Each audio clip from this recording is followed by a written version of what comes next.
A nor'easter powerful enough to perhaps finish out the 2021 hurricane name list as it brings rain, hurricane force winds to the Atlantic coast. Our Tracking the Tropics team is live with the latest and to take your questions in a meteorologist Q&A. Hey there, everybody. JB Buno here with you live in your hurricane headquarters. Got some new faces to introduce you to here on Tracking the Tropics, part of our Tracking the Tropics team here.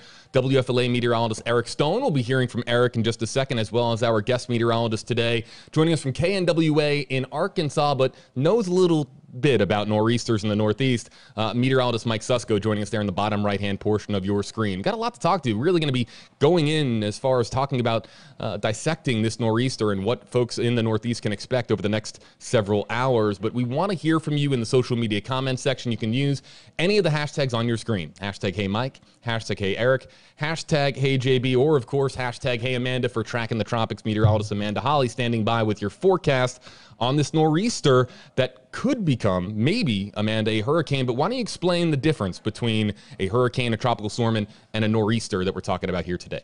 The main difference, JB, is going to be internal temperatures of the systems. They're both areas of low pressure, strong areas of low pressure there, where the actual winds inside the system, they rotate counterclockwise. The stronger the system, the stronger the winds. We've seen technically hurricane force winds here along the Northeast, but it's not a hurricane. It's not considered a tropical system because it doesn't have warm temperatures inside the middle of it. It's actually getting some of its energy from the colder air because it's actually got some warm air on the southern side of it. It's got some colder air on the north side of it, and the interaction of those two differences in temperatures actually cause the storm there. That's where that gets its energy from. A tropical system actually is fueled by the warm waters of the tropical Atlantic, whether it's the Atlantic Basin, the Gulf of Mexico, or the Caribbean Ocean. So this right now is a nor'easter. It's bringing those strong northeast winds to the Northeast here, and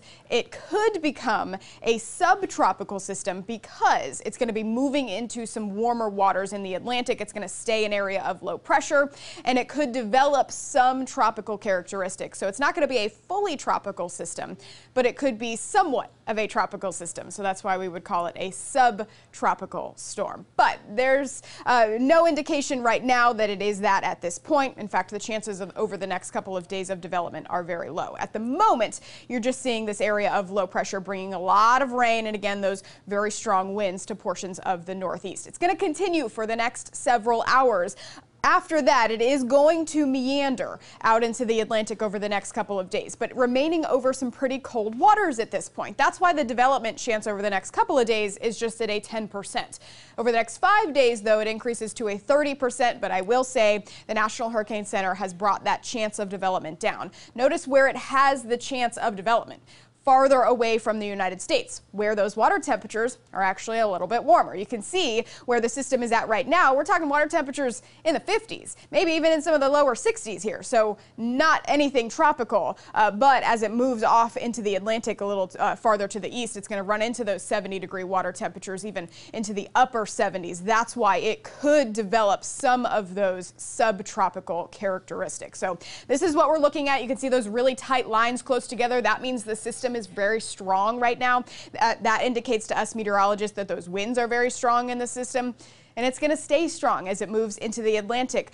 Now, by the time we get to the end of the week here, Friday and into the weekend, we are going to see the system move into the Atlantic and then drop south in those latitudes just a little bit. That's where it could develop some of those subtropical characteristics.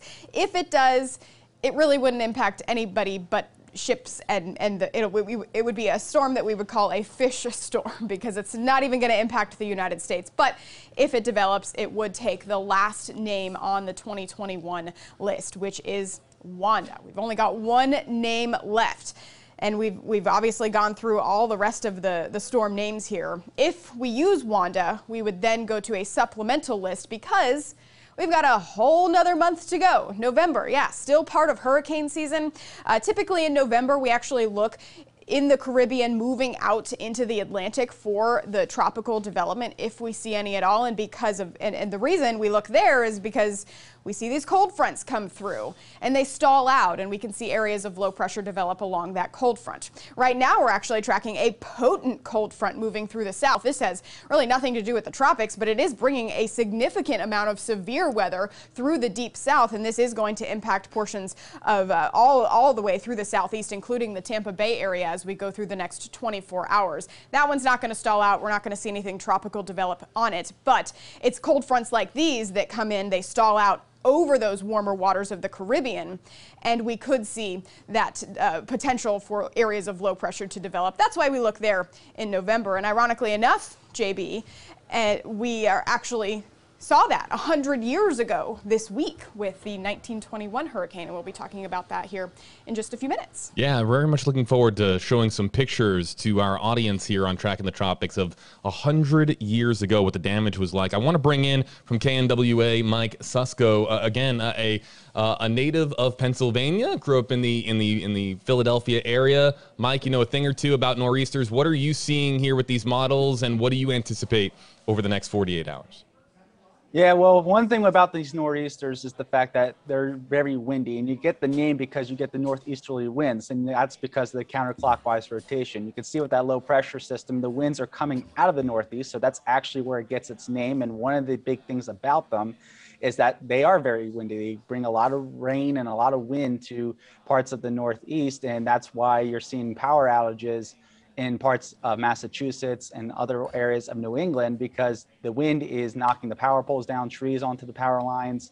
And so that's usually where the nor'easters are most destructive, is the wind, and then sometimes also storm surge. I know that's usually a thought of hurricanes and tropical systems, but we can also get storm surge with nor'easters because you got that onshore flow. And so you're pushing the water up against the land, and it has to go somewhere, so it ends up going onto land. It's very similar to how a hurricane does it. It's pushing the water from the ocean onto land. Now, as with the nor'easter, you know, typically we start thinking about them late fall and into the winter. A lot of people associate them with winter weather, but it's not really winter storms that, you know, you can get a nor'easter. You can get them as you're seeing right now. You know, it's just a low pressure system that is coming off of the coast and tapping into that energy with the ocean.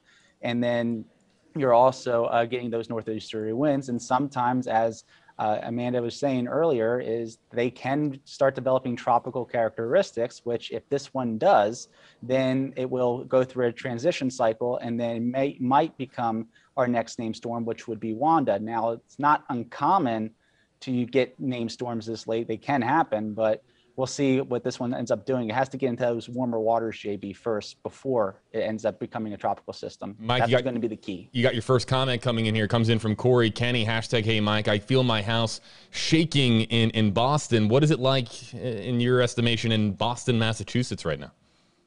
Well, one thing is with Massachusetts, I'm looking at the latest power outages, and I'm seeing almost 475,000 customers without power in Massachusetts alone. So you're definitely, you know, the wind, like I said, is you typically what is one of the biggest factors with these systems is that you got the powerful winds coming out of the northeast, and it knocks trees down and knocks the power lines down. So you can end up getting power outages that last a couple days. And depending on your location, if you're very rural, then you might actually be out for a week or so. And that also depends on the system and what it brings. Now, we're also experiencing some heavy rain. I know that there was some flooding concerns in northern Pennsylvania and southern New York the other day, yesterday, and so with the rain, because, you know, with these systems, you just constantly get the heavy rain, and you can get heavy rain bands in there, which can lead to flash flooding. So it's the wind and the rain that really is the biggest concern with these type of storms. Our entire team here, our Tracking the Tropics team, on your screen here, you can use any of, let's activate it here on the bottom of your screen, folks. You can use any of the hashtags that you see here on your screen. Hashtag Hey Mike, as you just saw from Corey joining us, as well as hashtag Hey Eric for meteorologist Eric Stone, meteorologist Amanda Holly. Use hashtag Hey Amanda for her, or you can use hashtag Hey JB. Simple enough. You use a hashtag with your question or your comment, we can feature it here on screen on Tracking the Tropics. As we wait for some of those to come in, let's send things over to meteorologist Eric Stone. Eric, what are you seeing here on satellite, on radar, and what's going on in places like Boston, Massachusetts, in Connecticut, and you're not from too far away from this area. No, that's right. I'm from Laconia, New Hampshire, which is just south of central New Hampshire. So we have got plenty of nor'easters. Now, again, most of the time they come in the winter months, so you get a lot of snow. And boy, I've got 3 to 3.5 feet of snow out of nor'easters. I remember March of 1993. Anyone that lives in that area, if you were there in March of '93, you remember that big storm. It was about 40 inches of snow when I woke up on Sunday morning. So yes, the one thing that you don't have to worry about with a storm like this is tornadoes. That is the good news, right? But you do have that straight line wind. And again, places like Cape Cod, that's very exposed, could see hurricane force wind, and I think they have already. And again, storm surge between 1 and 3 feet possible in eastern Massachusetts with this. So again, that's typically what we see, and it's a little early for a nor'easter, but it's happening. So you're getting a lot of rain, a lot of water being pushed into New England. That's a little bit different than when we see snow. Typically with snow, of course, you don't see flooding, right? But with all this moisture, with this typical nor'easter, you are seeing a lot of flooding. So flooding in parts of Pennsylvania and New York earlier, and wouldn't be surprised if we do see the flooding continue. It looks like it's starting to wind down a bit as this is moving, looks like almost to the south and southwest, and then taking an easterly turn. And it does look like it will be getting out into the Atlantic the next 12 hours or so. Mike, you took the S word right out of, or excuse me, Eric, you took the S word right out of my mouth. That S word, of course, being snow, not the other S word. I know where everyone went with that. I'm talking about snow, folks. I knew what you meant. And talking about snow, if this was, let's say, January, February, when we're, of course, below that temperature threshold, how much snow is this dumping on areas like Boston? Yeah, 2 to 3 feet easily. Wow. Cape Cod won't get as much because the temperature is kind of moderated by the Atlantic. They'll probably get a mixture of rain and snow, which isn't good at all. But inland Boston to central Mass, New Hampshire, Vermont, and Maine, definitely 2 to 3 feet out of this. Let's get our whole panel here on screen and start to really go through. We've got a lot of hashtag Hey Mike, hashtag Hey Eric, hashtag Hey Amanda, and hashtag Hey JB questions and comments coming in. We'll start here with Princess. Amanda talked a little bit about this a short time ago, but maybe we can just give a short answer to Princess here. Hashtag Hey Amanda, where is this storm headed? Short and sweet there for you, Princess. Out in the middle of the Atlantic, and even if this develops into something tropical, it's not going to affect us here in the United States. We got the next one coming in here. Comes in from Gail, and Gail on line asking for, let's see here, hashtag Hey Mike for meteorologist Mike Susko. Have any states declared a state of emergency yet, Mike? I'll give you an opportunity here just to kind of check your computer, but have any of us, we'll bring up the whole team here, has anybody heard of any state of emergencies yet out of any of those northeastern states? I have not. I've heard about the power outages, heard about the hurricane force winds. Mike, you have an update? No, I haven't heard anyone declare one yet. I'm just going through it right now. Actually, New Jersey did, it looks like. New Jersey and New York did issue states of emergency. I just found that here online. And let's kind of explain, too, that frees up state resources. Why is a state of emergency important? That frees up state resources, whether it's in preparation for a storm's arrival or after a storm has made its impact on a particular state. That can be a really important policy move, or procedural move, rather, to free up those state resources and get more boots on the ground and help financially these areas recover when it comes to whether it's a hurricane or a tropical storm or a nor'easter. Hey, I think you know this next name coming in, Mike. It's coming in from, Dan Scoff, hey. our buddy from KNWA. Hashtag Hey Mike, what's your most memorable nor'easter in your days growing up in Pennsylvania? Mike, is there one that kind of sticks out to you? There is, actually. It was back in January of 2016. We had it as the one that brought a lot of snow to New York City. The reason why I remember it is because it came in on a Friday night, and 12 hours before that, I got my acceptance email from Penn State for my meteorology degree. So that's why I remember it so much, because I accepted to go to school for meteorology the night where the storm hit.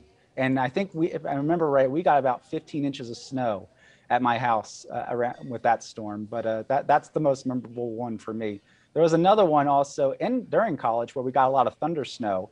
That one was I believe that was in January as well. It was right before or right after New Year's. we got a lot of thunder snow, which was pretty cool to see. I don't remember ever seeing it besides that time. Mike, you'll have to explain, and maybe our other meteorologists can jump in here. Thunder snow. Anytime you put two weather terms like that together in one and sandwich it together, it's going to get a lot of interest online. So explain thunder snow. Well, thunder snow is, so when you get a snow band, a very heavy snow band, sometimes it can end up developing thunderstorm characteristics such as thunder snow. So you end up getting lightning in the middle of a winter storm. It's usually right along the line where they transition between the rain and snow. That's typically where it is. You might hear a term called deformation band. That's usually where you'll find them. And they're right where you get the heaviest amount of snow. You'll get 2 to 3 inches per hour. It can really pile up, whiteout conditions, things like that. I remember, folks in Boston and the New England, they probably know all about thunder snow. I know there's a lot of videos online about other meteorologists and reporters who are reporting on nor'easters like this during the winter time, and they get thunder snow in their live shots, and they're all jumping up and down because it's really cool to see. It's not something you think about with the winter storm, and then you see it and you're like, whoa, that's really cool. Sounds like a superhero name or something like that. It just doesn't even sound. Thunder snow, very interesting. Let's get to the next hashtag comment, and it comes in for meteorologist Eric Stone here at WFLA. Hashtag Hey Eric, is that nor'easter going to become Tropical Storm Wanda? What do you think, Eric? In my opinion, I don't think it's going to happen. National Hurricane Center has been lowering their percentages over the past couple of days. I mean, it's got to get into warm water. It's got to get more of a warm core. Right now, there's a lot of cold air in the middle of that storm. So I personally do not think it's going to happen. I do want to add something. I lived in Salt Lake City for 12 years, and with the mountainous terrain, we had a lot of vertical uplift, meaning the air hits the mountains and goes up. We get a lot of convection. I've had a lot of thunder snow out in Salt Lake City, so definitely experience with that. I have no experience with that because I do not like the cold, so if I can avoid a winter storm, I will.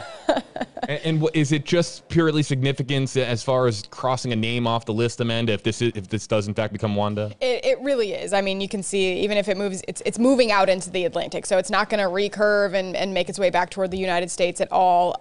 This would develop in the central Atlantic and stay there and then dissipate pretty quickly. So yeah, this would cross the name off the list, the last name off the list, Wanda there, and that's about it.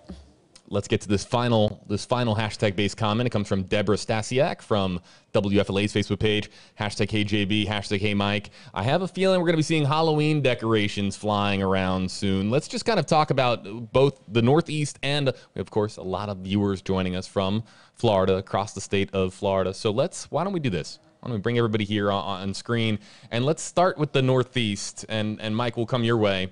How does this impact Halloween trick-or-treating in the Northeast in places like Boston, or where you are, Philadelphia, but just the Northeast in general? How does this impact weekend trick-or-treating, if at all? Well, this storm specifically probably won't bring much an impact itself in terms of the rain and the wind, because they'll be moving out by that point. But any lasting effects, such as the power outages or trees down, things like that, is going to make it a little more difficult for trick-or-treating this weekend. It's now, if people are doing, I know some towns will do trick-or-treating a little earlier, maybe on a Thursday or Friday night. That could be a little bit more impacted by wind and rain, but as the storm system moves away from land, the storm itself will not have direct impacts. It'll have indirect impacts, such as, like I said, any lasting power outages, trees down, things like that, at least in the Northeast. And to Deborah's comment here, talking about Halloween, Halloween is a beloved holiday. So Eric, Amanda, talking about that trick-or-treat forecast for this upcoming weekend here in the Tampa Bay area and across Florida. What do we say for our Florida viewers? Yeah, so besides the Northeast, we're actually tracking a really potent cold front moving through the deep south right now, and I'm just kind of scrolling through these graphics because I do want to put it up on screen for you. It is bringing severe weather right now to portions of Texas. We saw a tornado warning, severe thunderstorms early this morning. It's continuing to move through Louisiana right now. There it is. So this is I believe a 12-hour loop, and you can see that the line of red, that's basically those really severe thunderstorms moving through the deep south, and it's going to continue to pass through over the next 24 hours. Here in Tampa Bay, we're actually going to be impacted by this tomorrow. We do have the chance for some stronger storms and, yes, some stronger winds, which could impact your Halloween decorations. So take that into account before you go to bed tonight, because when we wake up tomorrow,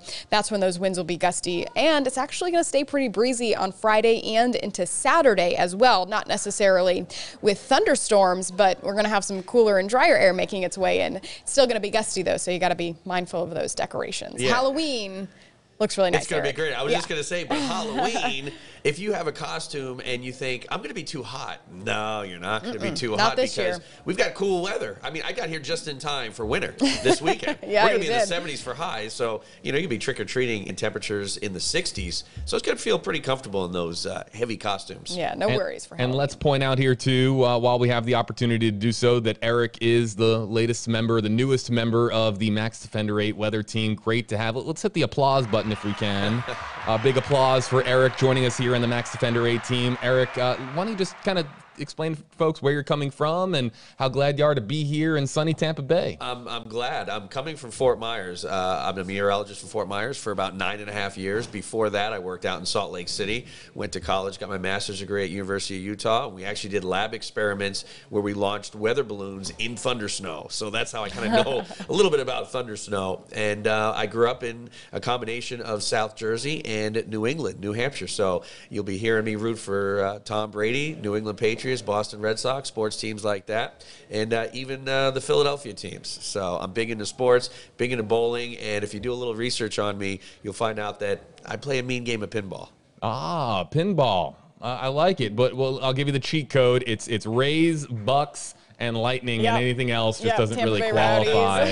At least keep it to yourself. Yeah. Mike, before we let you go, you're our guest meteorologist today. Big shout out to Dan Scott for also joining us here with his comment. What are you going to be watching for in the hours ahead, and where can folks follow you on social media? Yeah, so we'll be definitely watching the storm system that's pushing through the deep south right now, and the severe weather along with it here.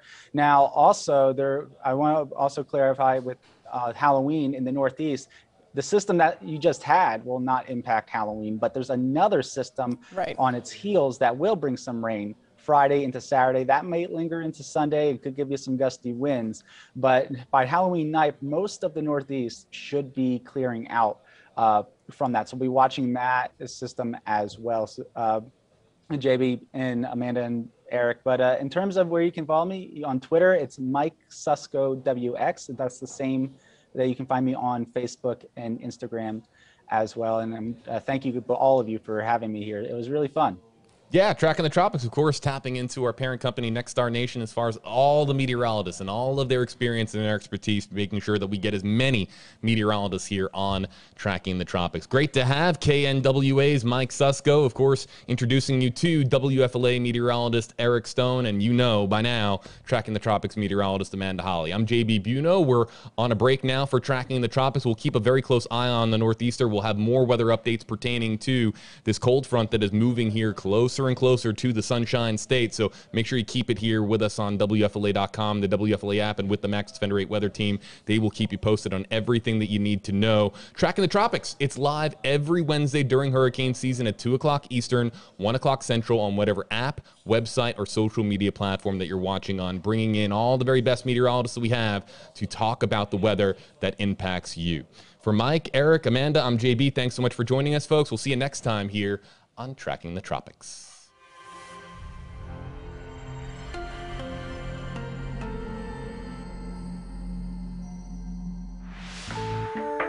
Thank you for watching Tracking the Tropics.